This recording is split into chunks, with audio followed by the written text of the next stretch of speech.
Assalamualaikum warahmatullahi wabarakatuh. Selamat berjumpa kembali dengan Jagat Mistis. Semoga sahabat-sahabat semuanya dalam kondisi sehat walafiat dan tidak kekurangan apapun. Dan kami sudah mempersiapkan sebuah cerita yang sangat menarik buat sahabat-sahabat semuanya. Sebuah cerita dengan judul Misteri Penyanyi Dangdut dan Sang Dukun. Saya ucapkan selamat mengikuti.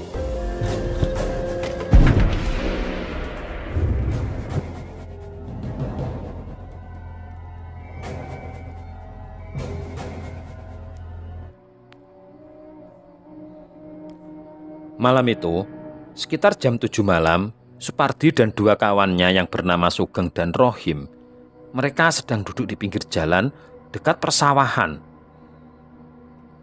Mereka saat ini sedang nongkrong dan mabuk-mabukan. Di desanya ini, Supardi memang dikenal sebagai anak orang kaya. Ayahnya mempunyai toko bahan bangunan yang lumayan besar. Sedangkan Rohim dan Sugeng ini adalah karyawan atau anak buahnya ayahnya di toko bahan bangunannya. Karena mereka seumuran dan mempunyai hobi yang sama, hobi mabuk-mabukan, mereka pun menjadi akrab. Sejak kecil, Supardi ini selalu dimanja oleh kedua orang tuanya. Sehingga ketika sudah dewasa, perilakunya menjadi kurang terpuji. Beberapa saat kemudian, lewatlah Atika. Atika ini di desanya dikenal sebagai bunga desa, karena wajahnya yang cukup jelita. Atika ini berprofesi sebagai penyanyi dangdut. Namun walaupun dia ini penyanyi dangdut, tapi dia sangat bisa menjaga diri. Bahkan dia ini dikenal sebagai wanita yang sangat taat beribadah. Dia benar-benar sangat menjaga perilakunya dan juga harga dirinya. Saat itu Atika baru saja pulang mengaji dari masjid. Melihat ada gadis cantik lewat, Supardi dan dua kawannya mulai berbisik-bisik dan seperti merencanakan sesuatu. Supardi pun langsung menghampiri Atika dan mengajaknya pergi ke suatu tempat. Namun Atika langsung menolak ajakan Supardi. Supardi pun menyuruh Rohim dan Sugeng untuk menyeret Atika. Kedua orang itu langsung mendatangi Atika dan memegangi kedua lengannya. Karena Atika terus memberontak, Supardi pun langsung menjambak rambut gadis itu dan menyeretnya. Akhirnya Atika pun mau tidak mau terpaksa mengikuti Supardi. Sampai di sebuah gubuk kecil di tengah sawah, ketiga pemuda ini langsung menggagahi Atika dengan kejinya. Setelah mereka bertiga melampiaskan nafsunya, mereka pun langsung pergi begitu saja, meninggalkan Atika yang tergeletak pingsan tanpa sehelai benang pun. Di tengah malam, Atika tersadar dari pingsannya. Menyadari apa yang terjadi pada dirinya, Atika pun langsung menangis. Dia pun langsung memakai pakaiannya dan pergi dari tempat itu dengan tertatih-tatih. Darah terus mengucur sampai ke betisnya. Di tengah jalan, kembali Atika jatuh pingsan.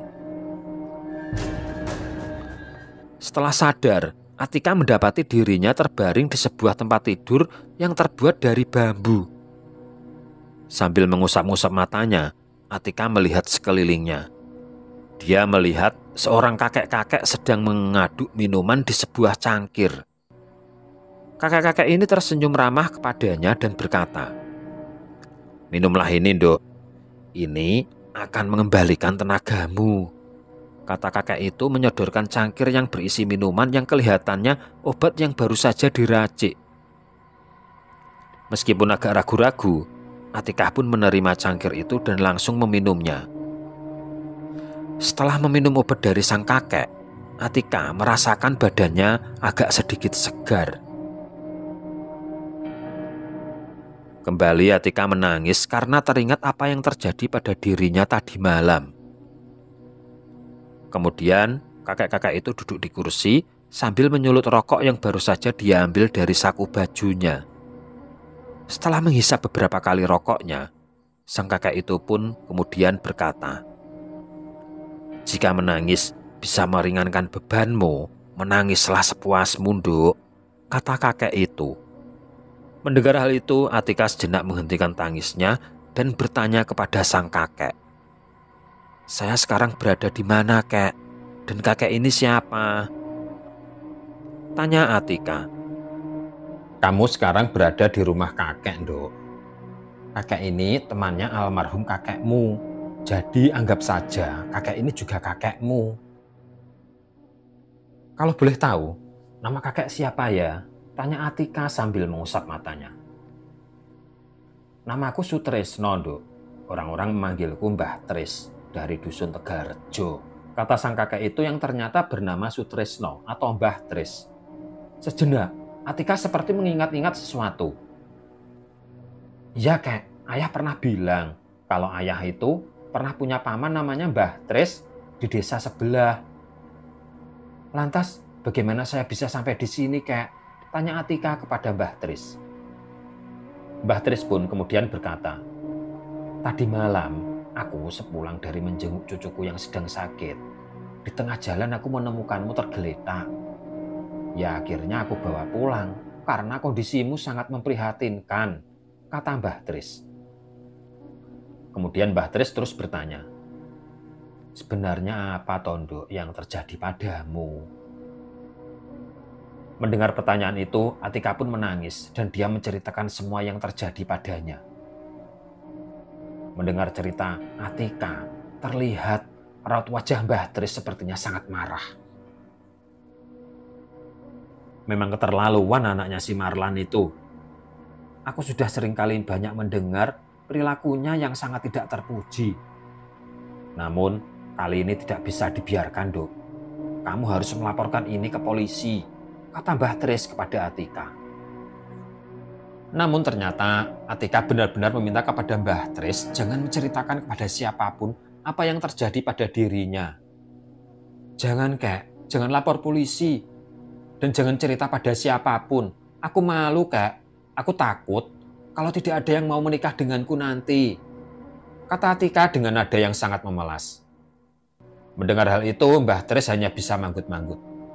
Kemudian Mbah Tris pun pergi ke dapur dan mengambil segelas air panas. Kemudian dia mengambil beberapa dedaunan dan mengirisnya. Kemudian menumbuknya hingga halus dan mencampurnya dengan air panas di gelas itu.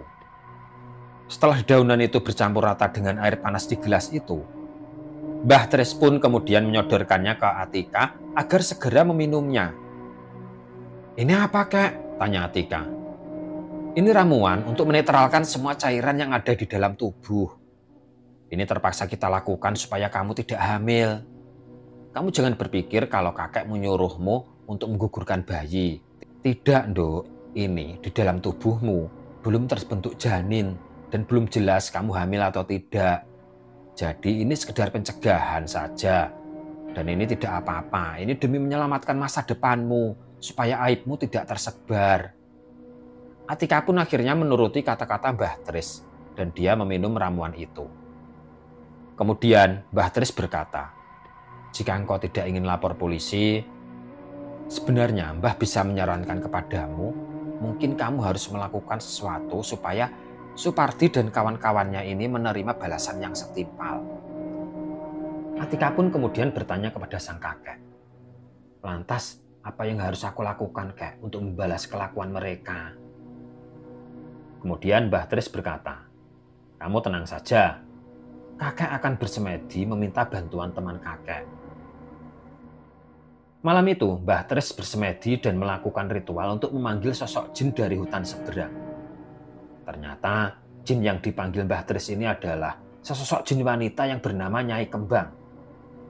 Begitu Nyai Kembang sudah hadir di depan Mbah Tris pun kemudian berkata kepada jin wanita itu, "Masuklah ke dalam raga wanita ini dan bantulah dia membalas dendam.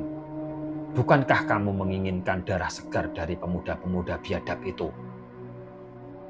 Tapi setelah kamu berhasil membalaskan dendam dan mendapatkan darah segar dari pemuda-pemuda itu, kamu harus segera keluar dari raga wanita ini karena tugasmu sudah selesai." dan kamu sudah mendapat imbalan darah dari korban-korbanmu, kata Mbah Tris kepada Nyai Kembang. Tanpa menjawab sepatah kata pun, Nyai Kembang kemudian merapatkan kedua tangannya dan dia mengangguk sebanyak 3 kali. Perlahan-lahan tubuh Nyai Kembang berubah menjadi asap dan masuk ke tubuhnya Atika. Keesokan harinya, Atika pun pamit pulang ke rumahnya. Sampai di rumah, orang tua Atika sangat senang melihat anaknya kembali dengan kondisi selamat. "Kamu kemana saja, Tonduk? Sudah berhari-hari kok tidak pulang?" tanya sang ibu kepada Atika. Atika pun beralasan kalau beberapa hari ini dia tersesat di dalam hutan. Dan sepertinya kedua orang tuanya pun percaya dan tidak begitu mempermasalahkan hal itu. Dalam pikiran mereka, yang penting anak mereka sudah pulang dengan selamat. Di malam harinya, ketika Atika mau berangkat tidur, dia mendengar sebuah bisikan dari seorang wanita yang ternyata adalah Nyai Kembang yang merasuk di tubuhnya. "Atika, sekarang saatnya kamu membalas dendam." Atika pun berkata, "Saya harus bagaimana, Nyai?" Nyai Kembang yang berada di dalam tubuhnya Atika itu kemudian berkata, "Kamu ikuti saja kata-kataku. Sekarang kamu bangkit dari tidurmu dan keluar dari rumah ini." Atika pun menurut dan dia keluar dari rumah. Dan setelah keluar dari rumahnya, Atika mendapati dirinya sudah berubah wujud menjadi seorang wanita cantik, namun bukan dirinya. Saat ini Atika menjadi sosok wanita cantik yang sudah dewasa dan memakai pakaian kebaya berwarna hijau dan jarik coklat gelap. Dirinya benar-benar terlihat sangat cantik. Nyai Kembang pun membimbing Atika pergi ke suatu tempat. Ternyata Atika berjalan menuju rumahnya Rohim. Sesampai di depan rumahnya Rohim, Atika pun langsung mengetuk pintu. Beberapa saat kemudian terlihat Rohim membuka pintu dan dia sangat terkejut sekaligus sangat senang. Karena dia didatangi seorang wanita yang sangat cantik. Dengan tergopoh-gopoh, Rohim pun mempersilahkan Atika masuk ke rumahnya. Mereka pun mengobrol di dalam rumah dan Rohim semakin mendekati Atika dan berniat menggodanya. Rohim sangat senang sekali karena Atika benar-benar merespon godaannya. Karena sudah tidak dapat menahan nafsu bejatnya, Rohim pun tiba-tiba berniat memeluk Atika. Namun dia sangat terkejut sekali karena tiba-tiba wajah Atika berubah menjadi sangat menyeramkan. Rambutnya yang tadi tersanggul rapi, sekarang menjadi terurai dan acak-acakan. Matanya menghitam, wajahnya pucat. Dan kuku-kuku di tangannya menjadi panjang dan meruncing. Tanpa menunggu lebih lama lagi, Atika langsung mencekik Rohim. Rohim benar-benar tidak berdaya, bahkan untuk berteriak pun dia tidak sanggup. Dalam waktu singkat, Rohim pun langsung menemui ajalnya. Keesokan harinya, warga desa gempar melihat Rohim tergeletak di pinggir jalan dengan wajah membiru. Pihak kepolisian pun juga kesulitan menyelidiki kasus ini, karena tidak ada sidik jari dan bukti apapun di lokasi. Beberapa hari kemudian, hal yang sama terjadi pada Sugeng. Warga desa mendapati Sugeng juga tergeletak di pinggir jalan dengan wajah membiru. Mendapati kenyataan kedua kawannya tewas dengan sangat mengenaskan. Akhirnya, Supardi pun curiga. Jangan-jangan ini akibat ulah dirinya dan kedua orang itu beberapa hari yang lalu. Supardi pun langsung mencari orang pintar atau dukun yang bisa dia mintai pertolongan. Dengan bantuan anak buah ayahnya, akhirnya Supardi menemukan sesosok dukun yang dipercaya mempunyai kesaktian yang sangat tinggi. Dukun ini ternyata masih sangatlah muda dan bernama Waskito. Namun, walau usianya sangatlah muda, ternyata Waskito ini sering dimintai pertolongan orang-orang yang mempunyai masalah dalam hal gaib. Mulai dari santet, pelet, bahkan gangguan-gangguan dari jin sudah sering dia atasi. Namun Supardi tidak tahu kalau Waskito ini sebenarnya masih keponakannya Mbah Tris. Dan semua ilmu yang dimilikinya ternyata adalah ilmu yang dipelajari atau diturunkan oleh Mbah Tris. Waskito langsung melakukan penerawangan kepada Supardi. Dalam penerawangannya itu, Waskito melihat kedua kawannya Supardi yang bernama Rohim dan Sugeng sedang dicekik oleh sesosok iblis wanita. Dalam hati Waskito sempat bertanya-tanya, kesalahan apa yang dilakukan orang-orang ini kok sampai menemui kematian yang sangat mengerikan seperti itu? Selesai melakukan penerawangan, Waskito bertanya kepada Supardi, sepertinya kedua kawanmu ini dihabisi oleh iblis wanita yang disuruh oleh seseorang. Dan sepertinya sasaran selanjutnya adalah dirimu. Sebenarnya kalian ini baru saja melakukan kesalahan apa? Kok sampai kedua kawanmu ini menemui ajalnya dengan sangat mengerikan? Tanya Waskito kepada Supardi. Dengan terbata-bata, Supardi pun menjawab, oh, begini mas. Kemungkinan besar mereka ini dijadikan tumbal oleh orang-orang yang tidak senang dengan bisnis ayah saya, kata Supardi mengarang cerita. Kemudian Supardi pun melanjutkan kebohongannya. Ayah saya itu kan pemilik toko besi yang paling besar di desa ini, mas. Tentu saja dia mempunyai banyak saingan. Jadi kemungkinan besar saingan-saingannya itu yang ingin menghancurkan bisnis ayahku dengan menghabisi satu persatu orang-orang yang membantu usaha ayahku itu, mas. Dan ternyata Waskito percaya begitu saja dengan bualan Supardi. Baiklah kalau begitu, pakailah kalung ini. Di dalam kalung ini ada sosok jin yang setiap saat akan melindungimu dari gangguan iblis wanita itu. Setelah mengucapkan terima kasih, Supardi pun pamit dan pulang ke rumahnya. Di malam harinya Supardi mendengar ada suara seseorang mengetuk pintu. Begitu pintu terbuka, Supardi sangat terkejut sekali karena yang datang adalah Atika. Loh, Atika? Mau apa kau ke sini? Tanya Supardi dengan gugup. Atika tidak menjawab. Namun tiba-tiba wajahnya berubah menjadi sangat menyeramkan. Seperti apa yang terjadi pada Rohim dan Sugeng, rambut Atika langsung berubah acak-acakan. Wajahnya pucat dan matanya menghitam. Kedua tangannya langsung memiliki kuku-kuku yang panjang dan meruncing. Atika pun langsung mencekik Supardi. Namun tiba-tiba Atika yang sudah berubah menjadi iblis itu berteriak kesakitan.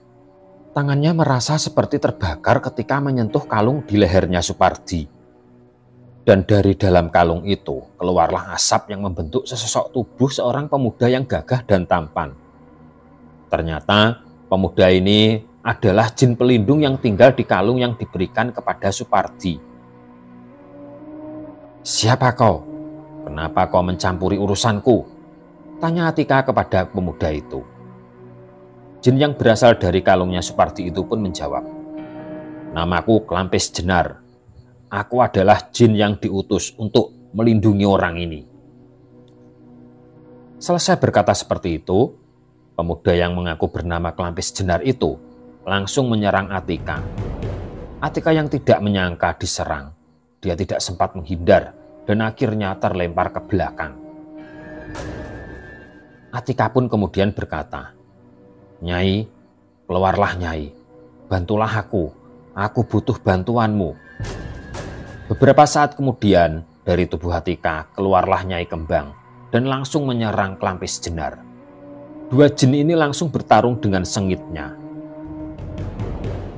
Melihat di depannya ada dua sosok dedemit yang sedang bertarung, Supardi pun langsung keluar rumah dan menyalakan sepeda motornya dan dia pacu sekencang-kencangnya menuju rumahnya Waskito. Setelah bertemu Waskito, Supardi menceritakan semuanya. Dan tanpa menunggu lebih lama lagi, Waskito langsung pergi bersama Supardi menuju ke tempat terjadinya pertarungan dua jin sakti tersebut. Sampai di lokasi, ternyata masih terlihat dua jin itu bertarung habis-habisan. Bergegas Waskito langsung membantu Klampis Jenar untuk melawan Nyai Kembang. Dengan datangnya bantuan Waskito, Nyai Kembang benar-benar terdesak. Dan dalam kondisi darurat seperti itu, tiba-tiba muncullah Mbah Tris. Berhenti, Hentikan pertarungan ini, kata Mbah Tris membentak kedua belah pihak yang masih bertarung. Nyai Kembang, Waskito, dan Kelampis Jenar pun langsung terdiam begitu mendengar bentakan dari Mbah Tris. Loh, kenapa Pak D? Kenapa kau lindungi iblis wanita ini? Tanya Waskito kepada pamannya itu. Dengan bersungut-sungut, Mbah Tris pun berkata kepada Waskito, kamu itu kok goblok sekali, Waskito, Waskito. Kenapa kamu membela orang yang salah? Harusnya kamu biarkan saja Supardi ini menerima karmanya. Waskito agak kebingungan dengan kata-kata pamannya itu. Beberapa saat kemudian, Mbah Tris mendekati Supardi dan menarik kalungnya itu. Orang ini tidak berhak memakai kalung ini, kata Mbah Tris sambil melemparkan kalung itu kepada Waskito. Melihat para pelindungnya tunduk pada seseorang yang membela musuhnya, Supardi merasakan perasaannya tidak enak. Diam-diam Supardi berjalan ke tepi pintu dan dia langsung berlari menuju motornya dan kabur. Mas Supardi mau kemana mas? Spontan Waskito meneriaki Supardi. Sudah, biarkan saja dia pergi, kata Mbah Tris kepada Waskito. Dan kamu Nyai Kembang, juga Kelampis Jenar, silahkan kalian kembali ke tempat kalian masing-masing. Dan kamu Atika, kamu pulang saja dulu. Kelampis Jenar dan Nyai Kembang langsung berubah menjadi gumpalan asap dan langsung kembali ke asalnya. Mbah Tris pun mengajak Waskito pergi ke rumahnya Waskito. Sampai di rumahnya Waskito, ternyata Waskito belum bisa menerima apa yang dilakukan Mbah Tris. Pak D, iblis wanita itu tadi, iblis wanita yang jahat. Dia sudah membunuh banyak orang dengan sangat keji. Kenapa Pak D membelanya? Kata Waskito kepada Mbah Tris. Mbah Tris pun menghela napas panjang. Kemudian dia berkata, kamu itu kalau menerawang itu harusnya lebih jauh lagi, blok, goblok. Kata Mbah Tris agak jengkel kepada Waskito. Sini, agak mendekat sini, biar goblokmu itu hilang.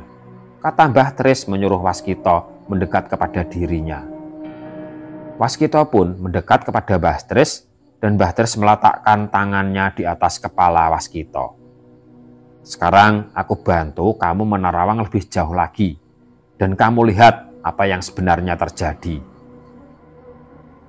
Mbah Tris dan Waskito pun mengerahkan semua tenaga dalamnya untuk menerawang lebih jauh lagi kasusnya Atika. Waskito pun beberapa saat kemudian melihat di suatu tempat yang gelap ada segerombolan pemuda yang menjambak seorang wanita dan menyeretnya. Dan betapa terkejutnya Waskito ketika dia melihat ternyata pria itu adalah Supardi dan kawan-kawannya yang sedang menyeret Atika. Terlihat Atika diseret di sebuah gubuk tua. Dan di situ diperlakukan dengan sangat keji dan tidak manusiawi. Waskito pun langsung menarik kepalanya dari tangan Mbah Tris. Waskito menggeleng-gelengkan kepalanya sambil menepuk jidatnya. Waduh, memang kurang ajar sekali Supardi itu. Aku telah dibohonginya, kata Waskito dengan geram. Makanya biarkan saja dia itu menerima karmanya, kata Mbah Tris sambil menyulut rokok yang sejak tadi dia pegang. Tapi Pak D, aku tetap merasakan kalau Nyai Kembang itu tetaplah iblis yang jahat. Kita harus hati-hati Pak D, kata Waskito. Nah, untuk yang ini aku setuju denganmu, kata Mbah Tris. Aku juga merasakan hal yang sama. Sepertinya iblis wanita itu punya niat yang buruk kepada Atika. Malam itu Supardi tidak berani pulang ke rumah. Dia sengaja menginap di rumah orang tuanya. Terlihat dia seperti orang yang kebingungan dan ketakutan. Waduh, bagaimana ini? Waskito dan Kelampis Jenar sudah tidak bisa diandalkan. Sepertinya aku harus mencari dukun lain yang lebih pintar dari mereka semua. Kembali Waskito keluar rumah dan menyalakan sepeda motornya. Dia berniat pergi ke rumah orang tuanya Rohim dan meminta informasi siapa saja dukun yang sakti. Tiba-tiba Di tengah jalan dia melihat Atika berdiri di tengah jalan menghalangi sepeda motornya. Dengan spontan, Supardi pun mengerem sepeda motornya. Dengan sangat ketakutan, dia langsung putar balik dan memacu sepeda motornya sekencang mungkin. Sayup-sayup Supardi mendengar suara tawa wanita di belakangnya. Dan beberapa saat kemudian, dia melihat sepasang tangan yang pucat memegang setir motornya dan memutarnya secara brutal.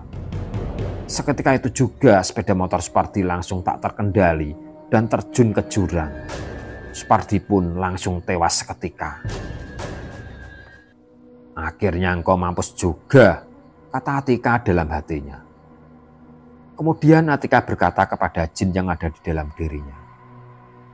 Nyai, tugas Anda sudah selesai. Nyai silahkan keluar dari tubuh saya, kata Atika kepada Nyai Kembang yang masih merasukinya. Tenang Duk, aku pasti keluar, tapi bukan untuk saat ini. Sebaiknya kita pulang dulu, kata Nyai Kembang. Atika pun menuruti kata-kata jin wanita itu, walaupun perasaannya mulai tidak enak. Di tengah jalan, dia melewati sebuah rumah yang terdengar di dalamnya ada tangis bayi. Tiba-tiba Nyai Kembang berkata kepada Atika, Dok, itu ada darah segar. Aku akan mengambilnya dulu untuk menambah kesaktianku. Atika sangat terkejut mendengar kata-kata Nyai Kembang. Maksudnya ya apa? Apa aku harus membunuh bayi yang sedang menangis itu? Ya, benar Dok. Mau tidak mau, kamu harus melakukannya, kata Nyai Kembang mulai memaksa Atika. Tidak Nyai, bayi itu tidak punya salah apa-apa, kata Atika berusaha memberontak. Namun dia merasakan Nyai Kembang benar-benar mengendalikan dirinya. Rambutnya kembali mulai terurai dan terlihat acak-acakan. Matanya mulai menghitam dan kuku-kuku di jarinya mulai meruncing. Cukup Nyai, cukup. Aku tidak mau melakukan hal ini, teriak Atika kepada iblis wanita itu. Namun Nyai Kembang benar-benar tetap memaksa Atika. Sampai akhirnya Atika berteriak sekeras mungkin memanggil Mbah Tris. Mbah Tris yang saat itu berada di rumahnya Waskito yang tidak jauh dari lokasi. Sayup-sayup dia seperti mendengar seseorang memanggil namanya. Bergegas, Mbah Tris dan Waskito langsung berlari menuju ke arah asal suara tersebut. Begitu sampai di lokasi, Mbah Tris dan Waskito sangat terkejut ketika menyaksikan Atika yang sudah berubah menjadi makhluk mengerikan. Namun sepertinya sedang memberontak melawan sesuatu yang tidak terlihat. Mbah Tris pun langsung berteriak, Hei, Kembang, cepat keluar dari tubuh anak itu. Kamu sudah mendapatkan 3 nyawa sebagai imbalan. Kenapa kamu belum juga keluar? Terdengar suara tawa Nyai Kembang. Aku tidak mau keluar dari tubuh gadis ini. Dia sudah menjadi budakku. Dan secepat kilat, Nyai Kembang yang sudah merasuki tubuh Atika itu langsung berlari secepat kilat dan menghilang. Kurang ajar sekali si Kembang itu. Dia benar-benar sudah mengingkari janjinya, gerutu Mbah Tris dengan geramnya. Terus apa yang akan kita lakukan Pak D? Tanya Waskito kepada pamannya. Untuk saat ini kita tidak bisa melakukan apa-apa. Tapi besok lusa sudah bulan purnama. Di malam bulan purnama kita akan melakukan ritual untuk mengatasi semua masalah ini. Dan jangan lupa kamu suruh Kelampis Jenar untuk melacak keberadaan Atika yang sudah dirasuki iblis wanita itu. Ya Pak D, jawab Waskito. Sementara itu, di suatu tempat terlihat Atika tergeletak di atas sebuah batu besar. Ternyata sukma Atika sudah diambil oleh Nyai Kembang dan ditawan di sarangnya. Nyai Kembang terpaksa mencabut sukma Atika karena Atika tidak mau menuruti perintahnya untuk mengambil nyawa bayi-bayi yang diharapkan bisa menambah kesaktiannya. Setelah sukma Atika ditawan di sarangnya, Nyai Kembang pun langsung merasuki raga Atika dan dia pun dengan menggunakan tubuh Atika sudah siap mencari korban nyawa para bayi-bayi yang tidak berdosa. Nyai Kembang tidak menyadari kalau dari kejauhan ada sepasang mata yang mengawasinya. Sepasang mata dari seorang pemuda tampan yang tidak lain adalah Klampis Jenar, jin perewangan Waskita. Setelah melihat Nyai Kembang yang merasuki tubuhnya Atika itu pergi, Klampis Jenar kemudian mendatangi tempat di mana Sukma Atika ditawan. Di sebuah pohon besar, Klampis Jenar pun langsung masuk ke dalam pohon itu. Begitu masuk ke dalam pohon, Klampis Jenar langsung berada di sebuah ruangan di alam gaib, di mana di situ terlihat Atika sedang duduk di rantai. Atika sangat terkejut melihat kehadiran Klampis Jenar. Ketika Atika hendak berbicara, Klampis Jenar langsung memberi isyarat agar Atika tidak berkata sepatah kata pun. Bergegas, Klampis Jenar melepaskan rantai-rantai yang mengikat Sukma Atika dan membawanya kabur menuju ke tempat Waskita dan Mbah Tris. Sampai di tempatnya Mbah Tris, Atika memberitahukan kalau Nyai Kembang akan memburu bayi-bayi yang berumur kurang dari 40 hari untuk dijadikan tumbal. Mendengar informasi dari Atika, Mbah Tris langsung menyuruh Sukma Atika untuk tinggal di Kalu yang biasanya tempat Klampis Jenar bersemayam. Beberapa saat kemudian, bersama Waskita dan Klampis Jenar, Mbah Tris langsung mencari keberadaan raga Atika yang sudah dirasuki Nyai Kembang. Mbah Tris dan Waskita kemudian pergi ke rumah orang tua Atika. Di situ Mbah Tris menceritakan segalanya apa yang terjadi pada anak perempuan mereka. Karena selama ini Mbah Tris dikenal sebagai dukun yang sakti dan sudah banyak menolong banyak orang, kedua orang Atika pun akhirnya percaya dengan apa yang diucapkan Mbah Tris dan Waskita. Di situ Mbah Tris meminta pakaian Atika untuk dijadikan sarana ajian puter giling. Ajian puter giling ini dalam masyarakat Jawa biasa digunakan untuk mencari atau memanggil orang-orang yang sudah lama tidak mau pulang ke rumah. Sebagai sarana biasanya barang-barang yang pernah dipakai orang yang hilang tersebut. Dengan berbekal pakaian Atika, Mbah Tris mulai merapalkan ajian puter giling yang langsung memberikan efek yang besar pada Nyai Kembang yang saat itu sedang mengintai seorang wanita yang sedang menyusui bayinya. Saat itu Nyai Kembang sudah menampakkan diri dan bersiap merebut bayi yang disusui seorang ibu-ibu muda. Ibu sang jabang bayi itu sangat ketakutan melihat kehadiran Nyai Kembang yang sangat menyeramkan itu. Dia pun terus memeluk anaknya, dan ketika Nyai Kembang hendak merebut anaknya, tiba-tiba tubuh Nyai Kembang bergetar hebat seperti ada yang menariknya. "Kurang ajar! Siapa yang berani menggangguku ini?" ujar Nyai Kembang kebingungan. Nyai Kembang merasakan seperti ada sebuah kekuatan besar yang menariknya. Menarik dan mendorong, dan akhirnya membawa dirinya ke suatu tempat yang tidak lain rumah orang tua Atika yang merupakan tempat di mana Mbah Tris sekarang sedang melakukan ritual ajian puter giling. Begitu bertemu Mbah Tris, Nyai Kembang sangat ketakutan. Dengan nada yang sangat marah sekali, Mbah Tris pun membentak Nyai Kembang. "Kamu itu memang benar-benar iblis durhaka. Lekas keluar dari tubuh itu!" teriak Mbah Tris sambil terus memegang pakaian Atika. Ternyata Nyai Kembang bersikeras tidak mau keluar dari tubuh perempuan itu. Kemudian Mbah Tris melirik Waskita dan mengisyaratkan agar Waskita melakukan sesuatu. Dengan sigap, Waskita mengambil sapu lidi dan memukulkan ke tubuh Nyai Kembang yang sedang merasuki raganya Atika. Nyai Kembang pun berteriak-teriak kesakitan, namun dia tetap tidak mau keluar dari raga Atika. Akhirnya Mbah Tris pun membakar pakaian Atika yang sedang dia pegang. Begitu pakaian yang dipegang Mbah Tris itu terbakar, Nyai Kembang merasakan tubuhnya sangat panas dan dia pun akhirnya keluar dari tubuh Atika. Begitu Nyai Kembang keluar dari tubuh perempuan itu, dengan sigap Mbah Tris langsung menjambak rambut iblis wanita itu. "Sekarang kamu mau kemana, wahai iblis durhaka? Kamu itu sudah jahat, goblok lagi. Sudah diberi kesempatan untuk mencari darah segar dari orang-orang jahat.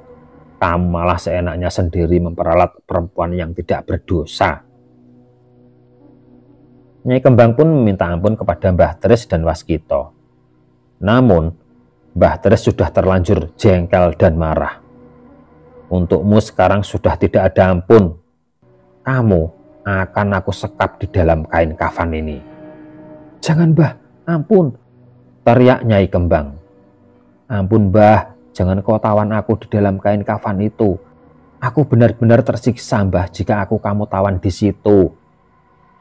Mbah Tris tidak mempedulikan teriakan iblis tersebut.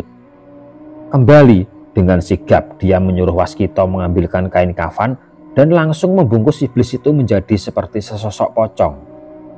Setelah iblis wanita itu dibungkus dengan kain kafan, Mbah Tris langsung memasukkannya ke sebuah peti yang terbuat dari kayu dan memakunya rapat-rapat.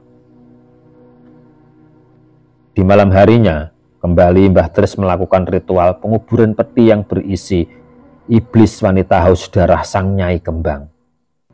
Di sampingnya terlihat Waskito dan ayahnya Atika menggali tanah sedalam mungkin. Setelah dirasa galiannya cukup dalam, peti kayu yang sudah dipaku rapat-rapat itu pun dimasukkan dan dikubur. Mbah Waskito benar-benar mewanti-wanti ayahnya Atika jangan menceritakan hal ini kepada siapapun, karena dikhawatirkan ada seseorang yang akan menggali peti itu dan membebaskan iblis wanita yang sangat berbahaya tersebut. Setelah semua urusan selesai, Mbah Tris menyuruh Atika keluar dari kalung yang biasa ditempati Kelampis Jenar. Setelah Atika keluar dari kalung tersebut, dengan sendirinya, tiba-tiba sukma Atika itu tersedot dan masuk ke tubuhnya yang sedang tergeletak. Beberapa saat kemudian, Atika mulai tersadar dan seperti terbangun dari mimpi. Begitu dia menyadarinya sudah berada di alam nyata, Atika langsung menangis dan melakukan sujud syukur. Kedua orang tuanya pun langsung memeluk anaknya yang sudah beberapa hari ini mengalami cobaan yang sangat berat.